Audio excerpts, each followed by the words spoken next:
जी बिल्कुल, आज supreme court में रजिस्ट्री में जो है चीफ जस्टिस गुलजार अहमद की सरबराही में आज 5वें रोज़ भी बड़ी अहम बैठक जो समाअत हुई। उसमें जो है तिजोरी हाइट्स का जो आया था मामला, उसके बाद चीफ जस्टिस ने आज ये हुक्म दिया कि तिजोरी हाइट्स को जो है वो गिराने का हुक्म दिया जाए। इस पे जो है जो तिजोरी हाइट्स के जो वकला थे रज़ा रब्बानी साहब, उन्होंने कहा तिजोरी हाइट्स की जो ये ज़मीन लीगल है और हमें जो है कमिश्नर कराची ने डिप्टी कमिश्नर कराची ने अलॉट की थी, जिसके बाद चीफ जस्टिस ने यह कहा कि ज़मीन जो है वो इलीगल है और ज़मीन जो है वो रेलवे की है और उन्हें जो है जल्द से जल्द गिराया जाए और जितने लोग जो बुकिंग कराई गई थी उनको जो है मुआवजा जो 3 माह में अदा किया जाए और जल्द से जल्द इनको अदा करने के बाद जो है रिपोर्ट जो है कमिश्नर कराची चीफ जस्टिस को और अदालत को जमा कराएं।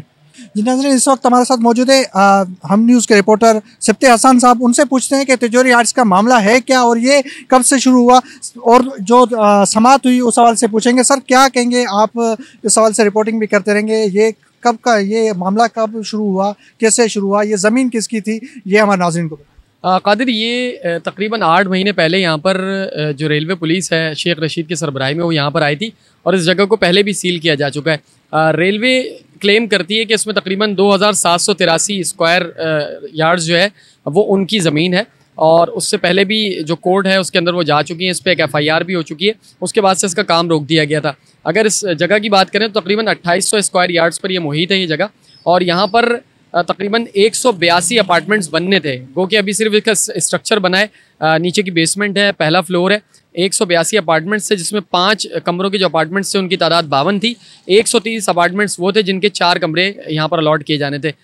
इत्तलात ये हैं कि ये पूरी जितनी इसकी बुकिंग है वो ऑलरेडी हो चुकी थी, यानी कि 182 अपार्टमेंट्स के जो पैसे हैं, जो बुकिंग के पैसे हैं, वो बिल्डर के पास मौजूद हैं और वो उनके पास रखे हुए हैं। अब अदालत ने जो हुक्म दिया है उसके मुताबिक ना सिर्फ वो पैसे 3 महीने के अंदर अंदर इनको वापस करने होंगे अलॉटीज़ को, बल्कि साथ ही जो जगह है ये जगह भी खाली करनी होगी और उसको तोड़ने का भी हुक्म दिया है। 1 महीने के अंदर ये जगह तोड़ दी जाएगी, मुनहदिम कर दी जाएगी और 3 महीने के अंदर अंदर जो अलॉटीज़ हैं उनको पैसे वापस कर दिए जाएंगे। तो दूसरा बड़ा फैसला है सुप्रीम कोर्ट के कराची रजिस्ट्री का।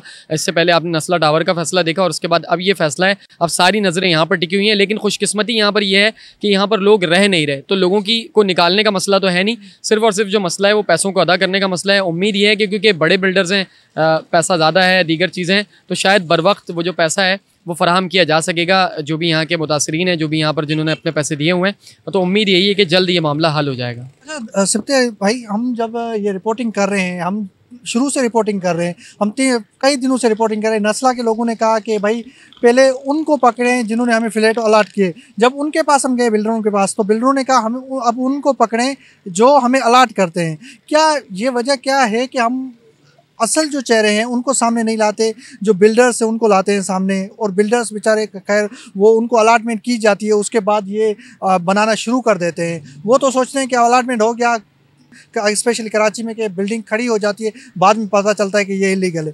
क्या वजह है कि उन पे जो है नहीं जाता हाथ, जो बड़े बड़े अफसरान हैं? देखिए, इसमें कुछ कादिर कुछ छोटी मोटी ऐसी बातें हैं जो समझने की हैं। कुछ अलॉटमेंट्स ऐसी हैं जो बहुत अरसा पहले हुई हैं, लाइक 40 50 साल पहले कह दिया गया कि भाई इतनी गज़ आपकी जगह थी 2800 या स्क्वायर यार्ड्स, आपको मज़ीद आपने 200 स्क्वायर यार्ड्स पे मज़ीद उस पर आपने कब्ज़ा कर लिया, या वो किसी भी वे में लोगों ने घर आगे बढ़ा लिया, जो भी चीज़ हुई।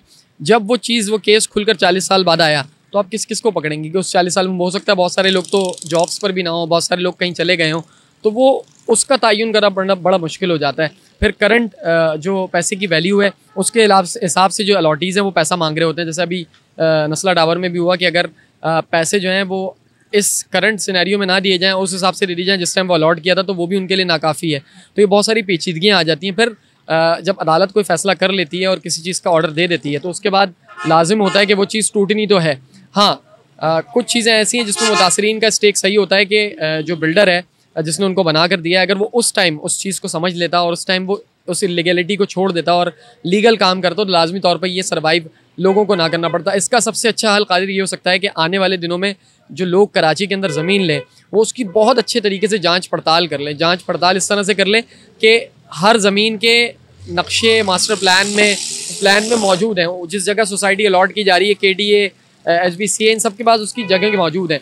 लोग तस्दीक किए बगैर जब ऐसी चीज़ें लेते हैं और कम पैसों के एवज़ कोई चीज़ खरीदते हैं तो उस टाइम तो ख्याल यही होता है कि चलो हो जाएगा, अल्लाह मालिक है, देखा जाएगा। लेकिन आगे जाकर जब इस तरह की कोई सूरत हाल होती है तो फिर परेशानी का सामना करना। ये लीज का मामला कई सालों से रुका हुआ है, लेकिन लोगों को इस बारे में तकरीबन लोगों को पता नहीं है। जब लेने लोग जाते हैं कई फ्लैट्स वगैरह, जैसे अब हम खड़े हुए हैं तिजोरी फ्लैट ये हाइट्स के सामने, तो जब यहाँ लोग आए होंगे उनको ये बताया गया होगा कि लीगल है और ये लीज है, लेकिन लोगों को अमूमन नहीं पता लीज कितने सालों से बंद है। लेकिन ये जो अलॉटमेंट करते हैं वो डिप्टी कमिश्नर करते हैं।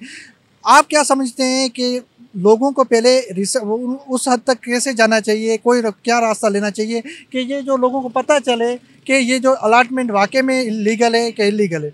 बिल्कुल, अमूमन आप रिलायबल बिल्डर के पास जाएं। मतलब हमारे कराची की अगर हम बात करें तो बहुत सारे बिल्डर्स ऐसे हैं जो बड़े प्रोजेक्ट्स बना रहे हैं और बहुत अच्छे प्रोजेक्ट्स हैं और जिनकी रिलायबिलिटी पे कोई शक नहीं कर सकता। सबसे पहले आपका उस पर्टिकुलर बिल्डर के ऊपर वो होना चाहिए। फिर इस तरीके से उसकी मार्केटिंग पे, जैसे यहाँ पर जो भी शख्स इसकी मार्केटिंग देख रहा है वो कौन है, वो बड़ा नाम है, मुस्तनद नाम है या नहीं है। फिर मैंने कहा कि अगर आप किसी कोर्ट के किसी बंदे को जानते हैं, किसी वकील को या दीगर लोगों को, तो उनके थ्रू आप अप्रोच करके आप उस पर्टिकुलर साइट के बारे में जान सकते हैं।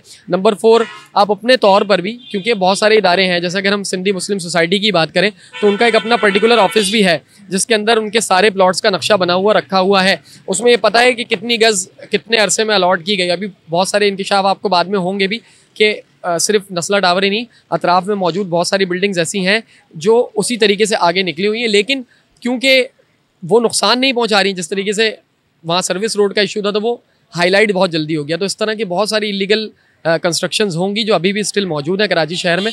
तो ये हमें खुद जांच पड़ताल करने की ज़रूरत है। सबसे पहला शक तो उसी तौर पर पड़ जाना चाहिए जब आपको कोई 1 अरब रुपए की ज़मीन 1 करोड़ में देने लगे, तो आपको खुद खटकना चाहिए सवाल जहन में कि यार कोई तो मसला है, कोई तो। इसकी क्या वजह है? लोग जो है कब्जे वाली जगह पे ज़्यादा कोशिश करते हैं हम घर बनाएं। क्या आबादी ज़्यादा बढ़ रही है, शहर में प्लानिंग नहीं है, सिंध हुकूमत प्लानिंग वो नहीं कर रही जिसकी वजह से बायस जो है कब्जे बढ़ रहे हैं? और दूसरा जो है लोग ज़्यादा जो है कोशिश कर रहे हैं कि कहीं अगर 80 गज़ का भी प्लाट मिल जाए, भले लीगल हो इलीगल हो। अभी भी हम देख रहे हैं कई जो है कराची के आसपास में 80, जैसे हमें पता चला है कि 70 से 80% जो है लोग कब्जे हैं और अलॉटमेंट नहीं है। आप क्या समझते हैं ये कब्जे क्यों बढ़ रहे हैं? देखिए, वही एक सवाल का जवाब तो वही था कि लोगों के पास आमदन के ज़राए कम हैं, बेरोज़गारी है, हर बंदा चाहता है कि अपना घर बन जाए, अपना एक कोई ना कोई जगह मिल जाए। ऐसी सूरत हाल में जब उसको कोई अच्छी अपॉर्चुनिटी मिलती है तो वो लाजमी तौर उस तरफ जाता है। अच्छा, जिस तरह आपने सवाल किया, सुरजानी साइड चले जाएँ, गुलिस्तान जौहर के उस एरिया में चले जाएँ जहाँ मज़ाफ़ात की साइड है, उन जगहों पर अभी नई कंस्ट्रक्शन हो रही है, वहाँ पर किसी की नज़र नहीं है। इसी तरीके से सुरजानी साइड पर किसी की नज़र नहीं है। तो लोगों को लगता है कि यार हो सकता है कि शायद यहाँ ज़मीन की वक़्त इतनी नहीं हो लेकिन फ्यूचर में बढ़ जाए, तो वो सस्ते में भी ले लेते हैं बगैर इस तस्दीक के कि वो सस्ते में जो मिल रहा है वो कल को फ्यूचर में जाकर यही इस तरह की बड़ी इमारत बन के अगर अदालत ने गिरा दिया तो फिर क्या होगा। तो वो कुछ इस तरह के मसाइल है। दीगर वही दूसरा मैंने कहा कि ज़रिया मुआश नहीं है। आप सोचते हैं कि कुछ नहीं तो कुछ कमा नहीं रहे, कुछ कर नहीं रहे, जो सेविंग्स से जो बचा है पैसा उससे एक घर कर लें ताकि सर पे छत आ जाए। हर वक्त किराए के घरों में तो नहीं रह सकते। आबादी भी बढ़ रही है। आबादी बिल्कुल बढ़ रही है और आबादी बढ़ रही है और आबादी इसी तरीके से बढ़ेगी भी। हमें बहुत सारे मसाइल हल करने होंगे, ट्रांसपोर्ट के मसले हल करने होंगे। अभी रिसेंटली जो हाउसिंग स्कीम है उसके तहत लोन भी दिए जा रहे हैं। बहुत सारे गवर्नमेंट की जो हाउसिंग स्कीम है लोग लोन ले भी रहे हैं और अच्छा खासा लोन लिया जा चुका है। बैंक्स बता रहे हैं कि 30-30, 40-40 लाख लोगों ने ले लिए हैं और वो पर मंथ उसको चुकाने के कि उसमें भी हैं, क्योंकि जाहिर सी बात है पर मंथ आप इजीली चुका देते हैं।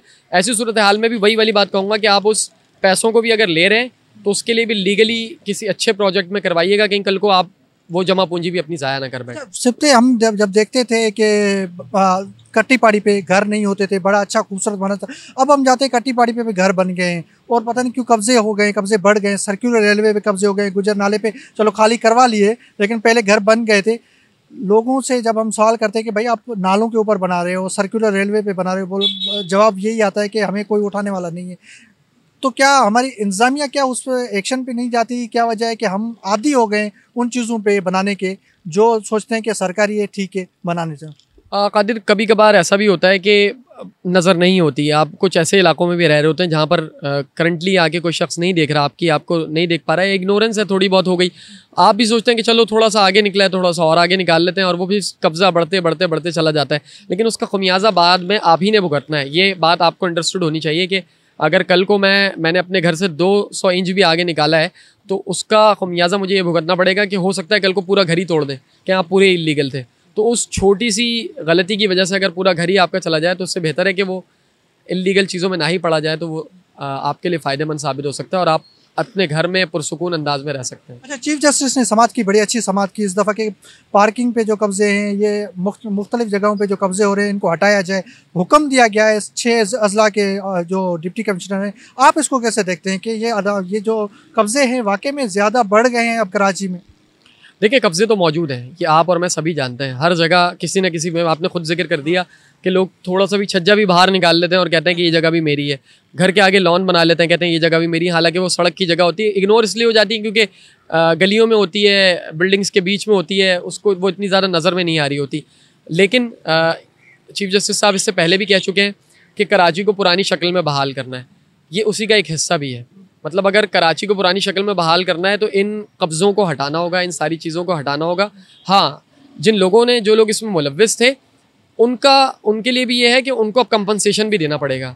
लाइक अगर आपने ये इनको पैसा नहीं दिया, इन लोगों को, कल को ये लोग आके यहाँ पर एहतिजाज करेंगे और एहतिजाज इनका हक़ है, इनका इस्तेकाक है कि यहाँ आकर तिजोरी टावर के सामने एहतिजाज करें। क्यों? क्योंकि इनके साथ गलत हुआ। इनको तो ये बता के दिया गया कि सब लीगल है, सारी डॉक्यूमेंटेशन है, सारी चीज़ें। तो कल को अगर 3 महीने में ये पैसे नहीं दिए जाते तो मुमकिन तौर पर, बल्कि मैं तो कहूँगा कि शायद 1-2 महीने के अंदर ही आपको यहाँ पर एहतिजाज होता हुआ भी दिखाई देगा और लोग आएंगे और आकर अपने हक़ के लिए बात ज़रूर करेंगे। और क्योंकि अदालती हुक्म है तो जिस तरह पैसा लिया गया था उसी तरीके से पैसा वापस भी करना पड़ेगा। ठीक है सर, बहुत बहुत शुक्रिया आपका। जी, आपने सब्ते अहसान साहब की बात सुनी। असल मसला कराची का ये है, कराची में जो भी ज़मीनें हैं वो लीगल है, इलीगल है, कराची की शहरियों को पता नहीं चलता। इसलिए जो है सिप्ते भाई ने जो बात की कि हमें जो है असल जो बिल्डर्स हैं उन पे जो है एतमाद करना चाहिए। पहले उनको देखना चाहिए कि वाकई में ये ज़मीन लीगल है या इलीगल है, उसके बाद ही फ्लैट लेना चाहिए। दूसरा ये, कराची में असल चेहरे जो हैं, जो ऐसी ज़मीनों को अलाट करते हैं, उनको जो है उनके चेहरे बेनकाब किए जाए, उनके जो है चेहरों से जो नकाब हटाया जाए, ताकि लोगों को सामने असल चेहरे आएँ कि ये जो SPCA और दीगर जो सरकारी मुलाजिम हैं जो अलाट करते हैं, उनको जो है वो सामने लाया जाए, ताकि ज़्यादा से ज़्यादा लोग ऐसी परेशानी में, आज जो नस्ला है या तिजोरी हाइट से जो लोग बुकिंग करके बैठे हुए हैं, कई लोग जो हैं वो इस वक्त जो है परेशानी के अमल में। मुझे इजाज़त दीजिए, अल्लाह हाफ़िज़।